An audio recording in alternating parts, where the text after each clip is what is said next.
wabarakatuh. Oke, terima kasih anak-anak yang sudah menjawab salam. Yang belum menjawab salam, semangat ya. Oke, Bapak ulangi. Assalamualaikum warahmatullahi wabarakatuh. Oke, terima kasih. Baik anak-anak, back again with Mr. Andri ya. Hari ini kita akan belajar PPKN ya. Semangat ya, jangan kasih kendor, gaskan. Oke. Nah, materinya yaitu tentang masih keberagaman sosial, budaya dan ekonomi masyarakat. Ya, kita akan lanjutkan materi tersebut. Are you ready? Let's go, kita gaskan. Semangat.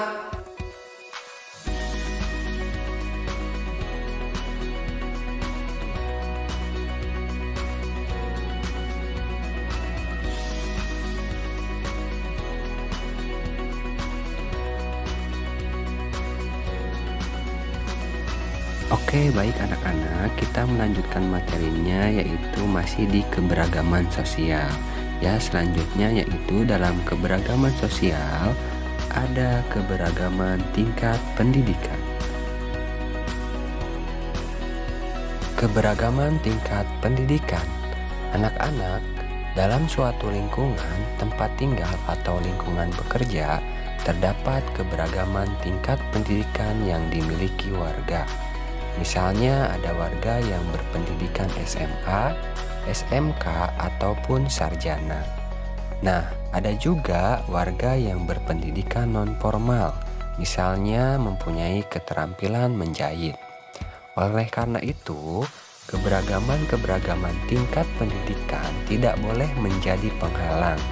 Nah, sikap saling membutuhkan akan menjadikan keberagaman seperti itu sebagai sebuah kekayaan di lingkungan tempat tinggal.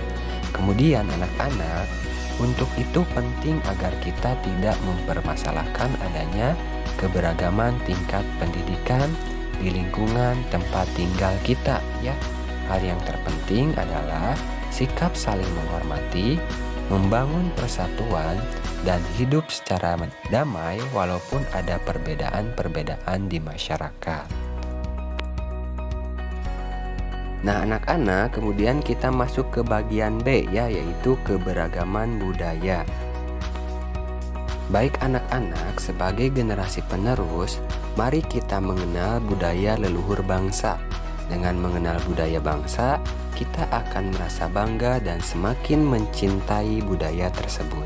Setelah mengenal dan merasa bangga, kita akan menyadari betapa bernilainya keberagaman budaya bangsa. Nah, keberagaman budaya bangsa menjadi kekuatan bangsa kita. Oleh karena itu, mari kita ikut melestarikan keberagaman budaya yang kita miliki.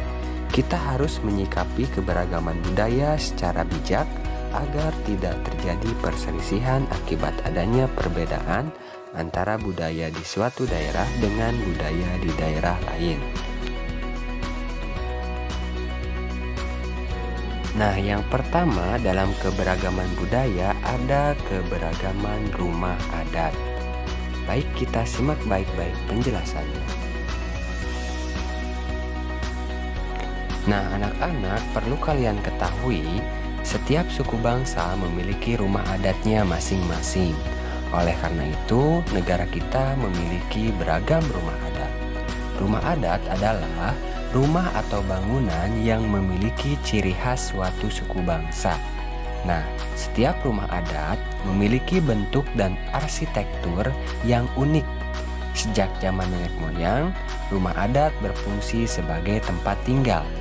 Selain menjadi tempat tinggal, rumah adat juga menjadi simbol kedudukan seseorang dalam masyarakat dan melambangkan suatu daerah.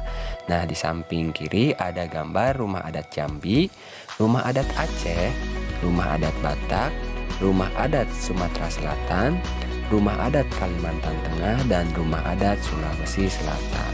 Baik, kita lanjutkan materinya. Tetap simak baik-baik ya. Nah, berikut Bapak mempunyai contoh rumah gadang ya gambarnya. Yang pertama ada rumah gadang dari Sumatera Barat ya.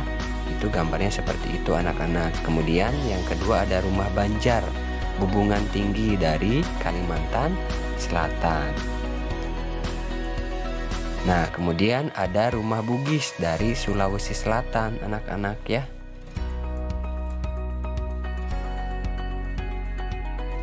Nah, kemudian ada Rumah Jolopong dari Jawa Barat ya. Jadi dari Jawa Barat ini ada Rumah Jolopong. Kemudian ada Rumah Honai dari Papua ya, yang bentuknya seperti jamur ya, Rumah Honai ini. Oke, baik anak-anak. Kemudian kita masuk ke keberagaman pakaian adat. Jadi dalam keberagaman budaya ini ada keberagaman pakaian adat. Nah, anak-anak, pakaian adat adalah pakaian yang menjadi ciri khas suatu suku bangsa. Pakaian adat setiap suku bangsa berbeda-beda. Indonesia memiliki beragam jenis pakaian adat. Pakaian adat biasanya terbuat dari bahan dan hiasan yang berasal dari sumber daya alam daerah asalnya. Nah, anak-anak, pakaian adat juga ada yang dipakai sebagai pakaian sehari-hari. Namun, ada juga pakaian adat yang secara khusus digunakan untuk upacara adat atau ketika menarikan tarian adat.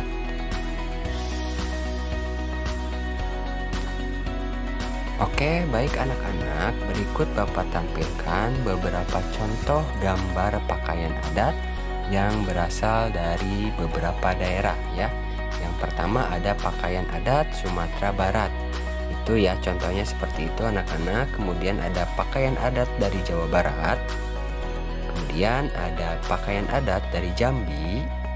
Dan yang terakhir itu ada pakaian adat dari Papua.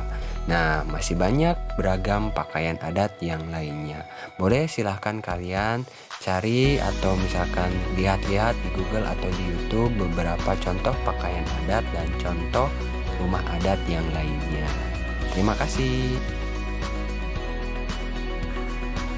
Alhamdulillahirrahmanirrahim. Materinya sudah selesai anak-anak. Mudah-mudahan kalian paham dengan materinya. Apabila ada yang tidak paham, boleh langsung tanyakan ke Bapak lewat WA ya. Japri saja, jangan sungkan, jangan malu, jangan takut ya. Oke, untuk evaluasinya dan tugasnya anak-anak, kalian mengerjakan soal evaluasi yang nanti Bapak sertakan linknya di grup kelasnya. Oke? You understand? Oke, tetap semangat dan jaga kesehatan. Gaskan, let's go. Terima kasih. Assalamualaikum warahmatullahi wabarakatuh.